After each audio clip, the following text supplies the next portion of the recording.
Hey guys, I am Ibigandscary. I'm bringing you another StarCraft 2 replay, this time featuring BoneCarlos in the top left corner playing our Periwinkle Protoss, and in the bottom right we have Hermit, who is also known as Commando, as our red Terran. This is off of the GameFaqs tournament currently going on.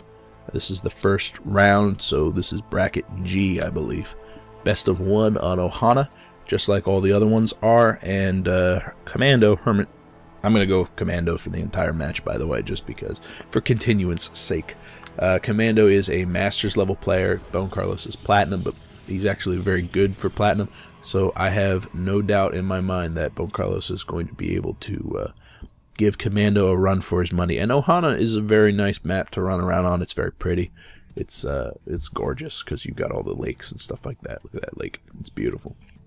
You've also got a natural, which is very well defended and protected, and destructible debris that you can take down to move off to the third if you don't want to take the long way around. So it kind of favors two-base play. It kind of favors big armies because it has some wide open areas for those nice concaves, and has also got some terrain to chop up those large armies. So it's very nice and well-rounded. It's very big, though, very big, and that sort of thing can really play into the unit composition. You can see some Hellions, you can see some drops, just because it's so large, and the space between maps is pretty big. And by maps, I mean expansions. Space between the two expansions are very large, so it's difficult to quickly reinforce your expansions if they're undergoing aggression from things like Hellions, which can just sweep in, kill a bunch of things, and then leave before your army can actually pull back and deal with the aggression. Single probe getting into Commando's base. You can see that there's no early gas being grabbed, just the one racks up, so no early tech out of Terran, but that doesn't really mean anything right now. It might mean something later on whenever we realize if he's going ground, if he's going Hellion harass, something that's not very gas heavy, but it could be, since he's a master level player, he could just be playing a mind game with BoneCarlos, waiting until that probe goes down from the first Marine, which is being built. And then once that probe's down, grab 2 gas and then immediately throw down something like a star port. Cybernetics core going down. He's got BoneCarlos has a probe position on the low ground, and he had enough money, but he threw down the Cybernetics core instead of the Nexus. It looks like he is making motions like he wants to do a fast expand, though. Speaking of fast expand, it is a 1-rack fast expand out of Commando. He's taken down that probe, so the probe didn't see it, but with no gas on the field, it's pretty safe to assume, unless he saw another barracks somewhere positioned close by, that it was going to be a fast expand. And that's probably why he held off on making the Nexus. He wanted to get that Cybernetics core up so he can start on Warp Gate tech, get his units out faster, reinforce quickly so that he can actually deal with some aggression, if there is going to be aggression, out of Commando. But it doesn't look like Commando's gearing up for aggression. Yeah, he's got 2 more barracks on the way, but that's more to protect his expansion than anything else. I don't think he's making motions like he wants to push out and crush BoneCarlos just yet. Oh, good play right here, getting the sentries out. It's very important to get them out very early, so you can have a lot of energy to blow on force fields and chop up the Terran army. Marines especially, there's so many of them that you can get out on the field, and they do quite a lot of damage when they are allowed to concave around an army, and the Protoss Death Ball is very vulnerable to that if they don't have sentries in place to start cutting up those Marine balls into more manageable chunks. Scouting around with a single SCV, looking for those proxy pylons, which are so incredibly common in this matchup. Usually you get a scouting probe to drop one, especially here is your standard placement for it. And it's very effective. It's very effective to have just a single proxy pylon there, so if the Terran goes super greedy and goes for a 3rd expand very quickly, you can warp in a couple of Zealots and do quite a lot of damage with that. Also scouting off with a Marine. Just showing, you know, some of the Masters do really well is scout with low number of units, just single Marine, single SCV, and that unit awareness, that map awareness can really pay off big dividends later on. Just the 2 sentries right now. I'd expect a larger number than that, but it could be that he's going to expend his gas on something else. He definitely has enough gas. With the warp gate tech done, though, I think he is going to start working on more sentries. There's another one right now. It's very important to get up a large number of those, and yeah, it cuts into the damage per second that your army can actually deal. Those sentries don't do nearly as much damage as stalkers or zealots, but they negate a lot of the damage the enemy does, and they pay for their weight in gold. It's ridiculous. Factory being built, still just the two gas right now, so it could be that this factory is going to be switched up for a starport. It throws down a reactor, makes a bunch of medevacs. It could be that this factory is going to throw down a tech lab and start working on siege tanks. One way or another, we're going to see it in just a couple of seconds, which is why I'm just standing here watching it. He's got plenty of money. I don't know what he's waiting for. Probably just focusing on something else. There goes the starport. There goes the reactor. Excellent. So we're going to have a bunch of medevacs on the field to support the Marines, totally to be expected.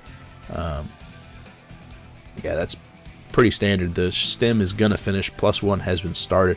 Probably going to see combat shields right behind it. So it looks like the push, if there's going to be a push from Commando, will be coming in a couple of minutes. He's waiting for all those upgrades, waiting for the infrastructure that's afforded by the medevac. And it looks like BoneCarlos has 5 gates up right now, 5th gate being built. And he has a warp prism on the way, so that's going to allow him to drop, wow, 6 gates total. Allows him to drop in the main base. This map is super big, and it really plays into the mobility of a force. Protoss really doesn't have the most mobile of forces. It's kind of tethered to the force fields that the sentries can throw down. But with the warp prism, it allows the warp ins to take place behind enemy lines, and with the absence of any proxy pylons on the base, everything's been scouted by the Marines. Warp prism is basically all he has left in order to do some sneaky aggression. So this push out of BoneCarlos is kind of stunted in pure damage dealing units, but he's got quite a lot of sentries, so he can chop up the mainly Marine force that Commando has out on the field. And then pay attention to your mini-map. The warp prism is flirting with the left side. Oh, is it going to get scouted? Oh, it is. It's totally noticed by Commando. I'm sure he saw that flying past.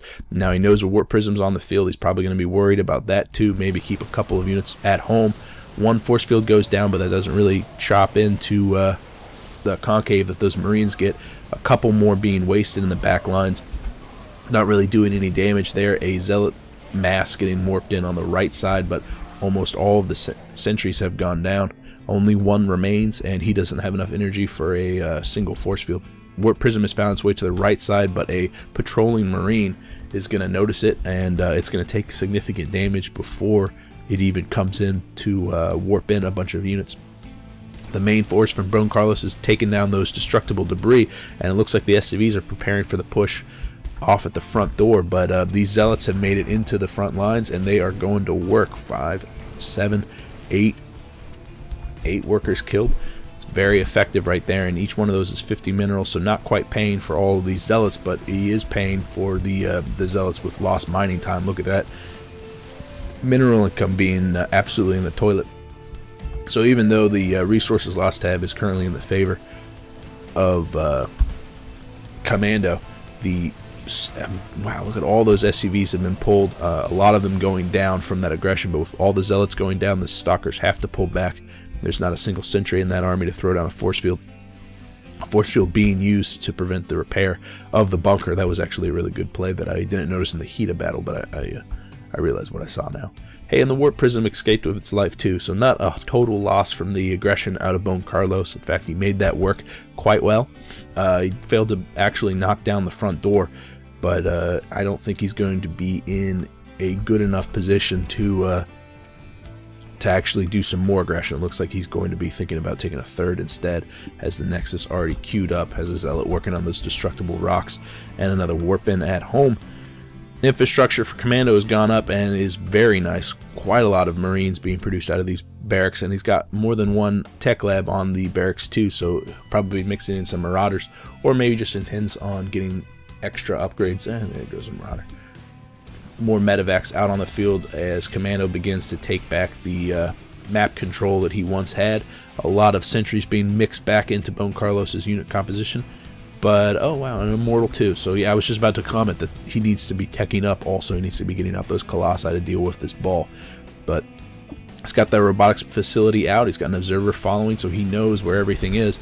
Oh, an excellent force field right there, choking off the rest of those Marines. It's exactly what needs to happen, but almost all the Zealots go down because they were within range of those Marines.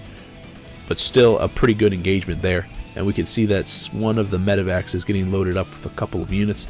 Could be that that's going to be used as a drop. Hey, speaking of a drop, drop over in the main base, doing quite a lot of damage to the probe count there. How many probes went down? Wow, 13. Good lord. Quick warp in from BoneCarlos, though. It looks like it cleaned it up, but not without suffering some major loss to the harvester count. So all the damage that BoneCarlos did in that early aggression has been negated.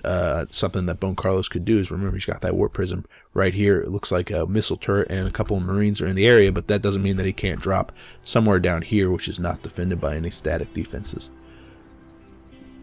BoneCarlos having to keep his units at home, got more than one immortal mixed in and a lot of sentries that are out with a lot of energy. So Commando's got to be very careful when he does a straight up engagement. I think those drops are a fantastic idea, because even though BoneCarlos has a lot of units out on the field, he's not able to reinforce very quickly. He's going to have to rely on warp-ins, and if he does like a multi-prong harassment, 2 drops in 2 different directions, or just pushing in one direction and then waiting for a drop in the other, I think Commando is going to be able to force BoneCarlos into unfavorable aggressions. He's pushing out with his army. It's cut in half though, and the majority of Commando's forces not dealing with the majority of BoneCarlos's, and he's pushing with quite a lot of force fields up on the top side, but it looks like that entire force is going to go down. Small force of Marines off into the main is going to get picked off by a single Colossi, but at the same time BoneCarlos has continued to push with his force, and unfortunately that results in the entire loss of his force. The third has gone down completely. The Colossi is back in the main. The thermal lances will finish. Those Marines were trying to focus down the Robo Bay. Colossus arriving just in time. Oh boy, but he's got to be very, very careful. Stutter step micro from the Marines. They're so weak. Look at that health. And the probes getting pulled to buy time for the Colossus to do the damage that it needs to do from the distance. The extended thermal lances is finished, allowing the Colossus to rain down fire. But again, probes were pulled. Look at that saturation. It's non-existent. 30 to 47 harvesters. That is just absolutely ridiculously damaging. Quite a lot of damage done there. Not a lot of money for BoneCarlos to spend to get his units up that he needs. He's done quite a lot of damage to Commando's force. Commando has to kind of pull back, reconsider. It looks like he's moving his mains orbital command off to the 3rd just to get some extra income up, spend down some of the extra energy he has for mules. But the extra Colossi that are out for BoneCarlos aren't really supported by a large ground army. He needs more sentries in that mix, but he just doesn't have the income, doesn't have the gas, doesn't have the money. Oh boy, those Colossi are in a lot of trouble. Quick stem from Commandos trying to close the distance, but they managed to make it back. Multiple sentries have reinforced BoneCarlos' army. Some good force fields there, but Hermit just swings around to the side of it, and there's not enough energy to back up those force fields with additional ones.